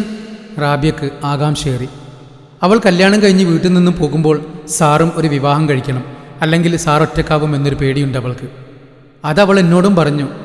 മറ്റൊരു വിവാഹം കഴിക്കാൻ അവൾ ഉപ്പാനോട് കുറേ നാളായി പറയുന്നു എന്ന്. പക്ഷേ ഉപ്പ അവളെ ഓർത്ത് മറ്റൊരു വിവാഹം കഴിക്കുന്നില്ല എന്ന്. അത് തന്നെയാണ് എനിക്കും കുഞ്ഞുമാരോടും പറയാനുള്ളത്. പ്രായമേറിയിട്ടില്ല ഒരു വിവാഹം കഴിക്കാൻ. ഇതുവരെ നിങ്ങൾ ഓരോ ഒഴിവുകഴിവ് പറഞ്ഞൊഴിഞ്ഞു. ഇനി ഞാൻ തീരുമാനിക്കും കേട്ടോ എൻ്റെ പൊന്നുമണി. അല്ലെങ്കിൽ സനുവിൻ്റെ ഉപ്പാനെ കൊണ്ട് തന്നെ കുഞ്ഞുമാനെ കെട്ടിച്ചാലോ? എനിക്ക് ചുളിവിൽ ഒരു ഉപ്പാനെയും കിട്ടുമല്ലോ. പോടാ, ചുമ്മാ തമാശ പറയാതെ. ഞാൻ പറഞ്ഞത് തമാശയല്ല. എന്നോടും സാർ ഒരു മോനെ പോലെയാണ് പെരുമാറാറുള്ളത്. എനിക്കൊരു ഉപ്പയുടെ സ്നേഹം തരാറുണ്ട്. Please കുഞ്ഞുമ്മ, please. റാബിയാനെ കൊഞ്ചിച്ചുകൊണ്ട് പറഞ്ഞ് അവൻ എഴുന്നേറ്റ് റൂമിലേക്ക് പോയി. ആകെ വെട്ടിലായതുപോലെ റാബിയ അവിടെ തന്നെ ഇരുന്നു. തൻ്റെ പ്രാണന തുല്യം സ്നേഹിച്ച ആ മുഖം ഇന്നും തൻ്റെ ഓർമ്മയിൽ ഇങ്ങനെ തെളിഞ്ഞു നിൽക്കുമ്പോൾ എങ്ങനെ താൻ മറ്റൊരാളെ വിവാഹം ചെയ്യും? ആളിപ്പോൾ എവിടെയായിരിക്കും? തന്നെ ഇപ്പോൾ ഓർക്കുന്നുണ്ടാവുമോ? വിവാഹം കഴിച്ച് കുട്ടികളുണ്ടായിട്ടുണ്ടാവും. അന്ന് തന്നെ ഏറ്റെടുത്താൽ ആളുടെ ജീവന് കൂടി ഭീഷണിയാവുമെന്ന് കരുതിയാണ് മോനെയും കൊണ്ട് ഒളിച്ചോടിയത്. പല ചോദ്യവും ഉത്തരവും റാബിയക്കുള്ളിൽ തന്നെ തെളിഞ്ഞുകൊണ്ടിരുന്നു. വലിയ തറവാടിയായ ഉപ്പയും കുടുംബവും ഉണ്ടായിട്ടും അനാഥനെ പോലെ ജീവിക്കേണ്ടി വന്ന പൊന്നുപോനാണ് അവനൊരു പകരക്കാരനായ ഉപ്പയെ ചോദിക്കുന്നത് എന്നോർത്തപ്പോൾ റാബിയക്ക് തലപെരുത്തു. അവർ വേഗം ആ ഓർമ്മകളിൽ നിന്നും ഓടി ഒളിക്കും പോലെ മറ്റു ജോലികളിലേക്ക് ഏർപ്പെട്ടുകൊണ്ടിരുന്നു. ഷഫീഖ് നിക്കാഹ് നിശ്ചയിച്ച ശേഷം സനൂപിയോട് സംസാരിക്കാൻ ആഗ്രഹിച്ചെങ്കിലും നിക്കാഹ് കഴിഞ്ഞാൽ നിങ്ങൾക്കടുക്കാൻ ഒരുപാട് സമയമുണ്ടെന്ന് പറഞ്ഞ് ഉപ്പയും ഉമ്മയും അവനെ നിരുത്സാഹപ്പെടുത്തി കളഞ്ഞു. അവരുടെ ഫാമിലി ഒരു പഴയ മട്ടത്തിൽ ജീവിക്കുന്ന ആൾക്കാരാണ്. അതുകൊണ്ട് തന്നെ നിക്കാഹ് ചെയ്തു വെക്കുന്നത് പോലും അവർക്കത്ര താല്പര്യമുണ്ടായിരുന്നില്ല. പക്ഷേ ഷഫീഖിനെ മാട്രിമോണിയിൽ കണ്ട് അവളെ ഇഷ്ടപ്പെട്ടപ്പോൾ പിന്നെ അവളെ തന്നെ മതി എന്ന് പറഞ്ഞങ്ങ് അവൻ വാശി പിടിച്ചു. പക്ഷേ അവൻ തന്നെ അവളെ തള്ളിപ്പറയുന്ന ഒരു ദിനം വിദൂരത്തല്ല എന്നുള്ളത് അപ്പോൾ അവൻ അറിഞ്ഞതേയില്ല. അവളോടൊത്ത് ഒരു നല്ല ജീവിതം സ്വപ്നം കണ്ടവൻ നാടുകൾ നീക്കിക്കൊണ്ടിരുന്നു. അവൻ്റെ ഉപ്പ ഇടയ്ക്കിടെ സമദിനെ കോണ്ടാക്ട് ചെയ്യാറുണ്ട്. നിക്കാഹ് പരിപാടിയെല്ലാം വധുഗ്രഹത്തിൽ വെച്ചാണ് നടത്താൻ തീരുമാനിച്ചത്. സമദ് അങ്ങനെ ഒരു കാര്യം അഭിപ്രായം ചോദിച്ചപ്പോൾ പിശുക്കന്മാരായ ഷഫീഖും ഉപ്പയും അതിന് വേഗം സമ്മതം മൂളി. എല്ലാം മുകളിലുള്ള ഒരാളുടെ കളികളാണെന്നറിയാതെ എല്ലാവരും അവരുടെ വേഷങ്ങൾ ആടിത്തിമിർത്തുകൊണ്ടിരുന്നു. ഹോസ്റ്റലിൽ ഫൗസിയോടൊപ്പം ഫുഡ് കഴിച്ച് റൂമിലെത്തിയപ്പോഴാണ് സനുവിൻ്റെ ഫോണിലേക്ക് സമദ് വിളിച്ചത്. ഉപ്പാൻ്റെ കുട്ടി എന്താ ചെയ്യുന്നത്? ഈ ആഴ്ച നിന്നെ കാണാഞ്ഞിട്ട് എന്തോ ഇടങ്ങേറ് പോലെ. ഞാൻ നാളെ അങ്ങോട്ട് കൂട്ടാൻ വന്നാലോ? ഫുഡ് കഴിച്ച് റൂമിലെത്തിയതേ ഉള്ളൂ ഉപ്പ. ഉപ്പ ഫുഡ് കഴിച്ചോ? ആ, ഞാൻ കഴിച്ചു. ഉപ്പാക്ക് എന്തോ ഒരു ബേജാറ് പോലെ. മോളെ ഒന്ന് കണ്ടാൽ മാറുമായിരിക്കും. അതെന്തിനാ ബേജാറ്? നാളെ വന്നാലും മറ്റന്നാൾ എനിക്ക് കോളേജിലേക്ക് തന്നെ വരേണ്ടി വരും. സെമിനാർ അവതരിപ്പിക്കാനുണ്ട് ഉപ്പ. എന്തു ചെയ്യും? കുറച്ച് ദിവസമായി ഉപ്പ ചില സ്വപ്നങ്ങൾ കാണുന്നു സനു. എന്ത് സ്വപ്നം? പേടിയോടെ പിടപ്പോടെ സനു ചോദിച്ചു. നിന്റെ നിക്കാഹ് മുടങ്ങുന്നതായിട്ട്. അതാണോ? അതൊരു സ്വപ്നം മാത്രമല്ലേ ഉപ്പ? അതിനെന്തിനാ ബേജാറാവുന്നത്? ഇനി കൂടിയാൽ 10 ദിവസം കൂടിയല്ലേ നിക്കാഹിനുള്ളൂ. മുടങ്ങിയാൽ തന്നെ എനിക്ക് പ്രായം അതിനു മാത്രം കൂടിയിട്ടൊന്നുമില്ലല്ലോ. ഉപ്പാൻ്റെ മോളെ കെട്ടാൻ രാജകുമാരൻ തന്നെ വരില്ലേ? പിന്നെ എന്തിനാ സങ്കടം? അവൾ പാതി കളിയായും പാതി കാര്യമായും പറഞ്ഞുകൊണ്ട് ചിരിച്ചു. പിന്നെയും ഒരുപാട് ചളിയും കോമഡിയും പറഞ്ഞ് ഉപ്പാനെ അവൾ മൂടുമാറ്റിയെടുത്തു. താൻ കാണുന്ന അതേ സ്വപ്നങ്ങൾ ഉപ്പാൻ്റെ നിദ്രയെയും അലോസരപ്പെടുത്തുന്നു എന്നറിഞ്ഞപ്പോൾ സനുവിന് ചെറുതായി ഒരു വിഷമം തോന്നി. നിക്കാഹ് മുടങ്ങിയാലും തൻ്റെ നായകൻ തന്നെ തേടിയെത്തുമെന്ന് ഉള്ളിൽ നിന്നാരോ വിളിച്ചു പറയും പോലെ അവൾക്ക് ഫീൽ ചെയ്തു. എന്തായാലും തങ്ങളുടെ സ്വപ്നങ്ങൾ മറ്റെന്തോ അർത്ഥം ചൂണ്ടിക്കാണിക്കുന്നതായി സനുവിനും സമദിനും തോന്നിത്തുടങ്ങിയിരുന്നു. പക്ഷേ അന്ന് രാത്രി സമദിന് കാത്തിരുന്നത് അയാളുടെ സമാധാനം തകർക്കുന്നൊരു സ്വപ്നമായിരുന്നു. താൻ മാത്രം ഇത്രയും നാൾ ഉള്ളിൽ കൊണ്ടു നടന്നൊരു രഹസ്യം, അതിന് തന്നെയും തൻ്റെ ജീവനായി കൊണ്ടു നടക്കുന്നവളെയും പിരിച്ചു കളയാനുള്ള ശേഷിയുണ്ടെന്ന് അയാൾ ഇതുവരെ ഒരിക്കലും പോലും ചിന്തിച്ചിരുന്നില്ല. നിക്കാഹ് ചെയ്യാൻ ഉറപ്പിച്ച പയ്യൻ തന്നെ മോളെ വേണ്ടെന്ന് പറഞ്ഞ് ഇറങ്ങിപ്പോകുന്നു. അതിനവൻ പറഞ്ഞ കാരണം കേട്ട് ഭൂമി പിളർന്ന് താഴേക്ക് പോയിരുന്നെങ്കിൽ എന്നയാൾ ആ നിമിഷം ആഗ്രഹിച്ചു പോയി. എല്ലാവരും അയാളെ പരിഹാസത്തോടെ നോക്കി നിൽക്കുന്നു. സ്വപ്നം കണ്ട അയാൾ ഞെട്ടിയുണർന്നു. ഒരുപാട് ദുരൂഹത നിറഞ്ഞിരിക്കുന്ന കഥാസന്ദർഭങ്ങൾക്കായി അടുത്ത ഭാഗത്തിന് വേണ്ടി കാത്തിരിക്കുക. ഞങ്ങളുടെ കഥ ഇഷ്ടപ്പെടുന്നവർ സബ്സ്ക്രൈബ് ചെയ്ത് കൂടെ ചേരുക. തുടരും.